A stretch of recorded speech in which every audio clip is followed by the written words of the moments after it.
Hello and welcome back to Hashtag Real Estate. This week we are taking a look at investing in estate communities, and joining us in studio for that conversation is Jamie Lee Gardner, founder and CEO of Estate Living, and Louise Martin, COO of Estate Living. Welcome to the both of you. Perhaps let's start up front by making a clear distinction for those first-time viewers, because that's how we approach everything on the show.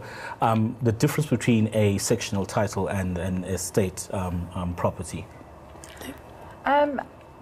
You do find sectional title units within a residential community, but I think when you talk about estate, you're generally talking about a secured residential community that can be mixed use or pure residential, and there could be a variety of types of buy-ins within those communities.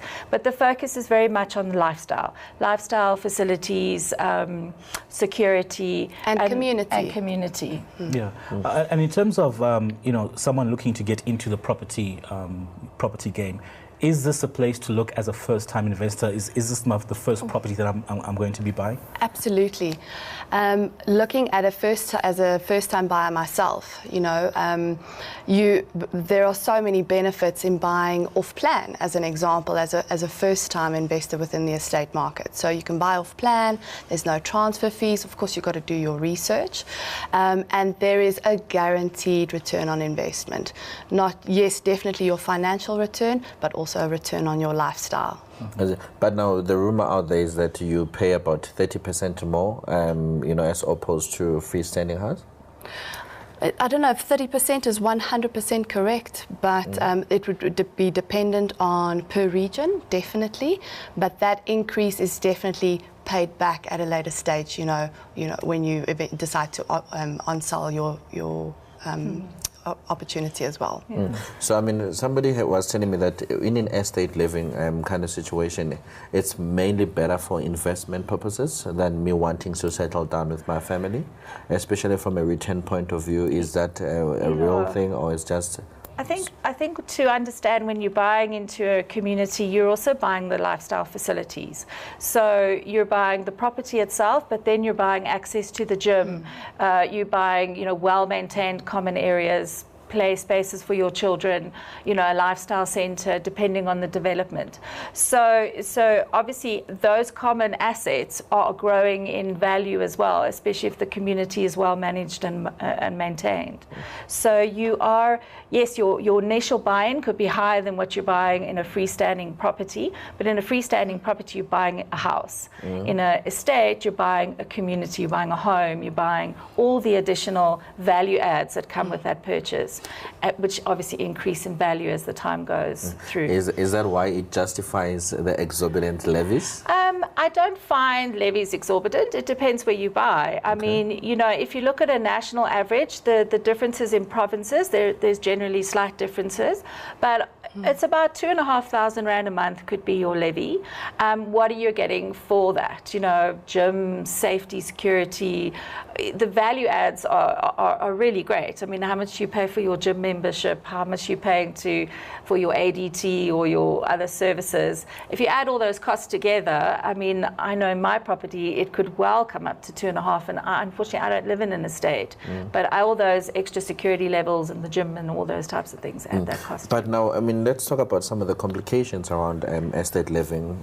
Because with the body corporate, we've had some emails from some of our viewers that are sending us email that have a problem with body corporate and some of those houses that want to get repossessed or whatsoever, because now they have not been able to pay some of these levies. So it seems there's a lot of rules around estate living in terms of building as well. Absolutely. So when you purchase into a development, you also buy into the rules and regulation that govern that development.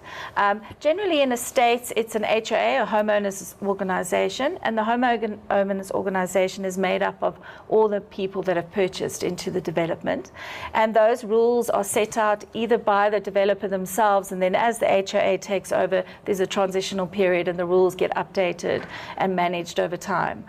The rules are set to create an equal lifestyle for all. So, you know, if you've bought into the estate and your neighbours bought in later and they're going to spend 5 or 6 years building that house, you know, imagine how that impacts on your lifestyle and what you're, with the thumping and the noise. So the rules are really there just to kind of govern those processes.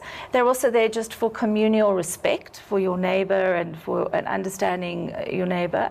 And the HAA steps in, and there's various government bodies, Government bodies, associations that step in if somebody can't pay a levy, and there's guidelines. But when you sign into that development, those rules are very specifically laid out. So you're kind of agreeing to them from the get-go. But also the HOA and the body corporate is there to assist the residents. You know, that's what that body is formed for, is for the general well-being of the community as a whole. So if you do have problems paying your levies and things like that, they can look at different structures to assist you along the way. Everything that they are there and that they are geared to do is really for the ease of that community as a whole. So if some members are having problems with their levies, it's important to bring it to the forefront sort of as early as possible, and plans can be worked out for community members. It's very important for the residents not to see this as like a us and them kind of thing. They're all working together for the well-being of everybody within that community. So I want to bring the conversation back to an investor's point of view. Why would I, if I'm getting into the property market, choose this sector as opposed to taking the money? Because arguably, estates are more expensive than, you know, the other sectional titles. I could take that money and invest in 2 or 3, you know, individual units. What is the investment case for estate living? So I think there's a few things to look at. So community, definitely, and you can buy in at a lifestyle preference. You can also choose a lifestyle preference, let's say a community that has got a school, you know, associated to or directly on the premises. Now that kind of investment on the longer term will probably serve you slightly better than an estate that doesn't, as an example. So choose your lifestyle preferences and amenities on the estate wisely. So in essence, as an investor, I'm targeting that particular kind of individual, someone who's looking to have all those benefits of, that you get from staying in an estate? Yeah, but I think investors also look at return and look at the opportunity to rent out their property. I mean, when you talk sectional title and you say you could get 2 or 3 property versus 1, I don't necessarily think that's the case. I mean, you look at Borwin properties that are coming in at that sort of lower incoming market. You know, you got properties there for 1.4 million or so. From an investment point of view, you kind of guaranteed a return on a property like that. And a good rental, maybe a 6 to 10% return on that investment. If you're buying into a retirement community as an investor, a Shoreline Sabaya there, you might not even be living there. You're purely buying in at your 20, 30 years old, you're buying in as an investor. There again, you've got a good return on your rental. You've got the long-term capital appreciation of the development themselves. You've got the reinvestment of those developers into the property when the amenities require that. To a certain extent, you're off-grid, so you're minimizing your risk around utilities. You know, so there's a lot of ways in which you can package that, and I think it is attractive to a person that's looking for a pure investment perspective. No, I think hold that thought, ladies. We'll come back right after the break.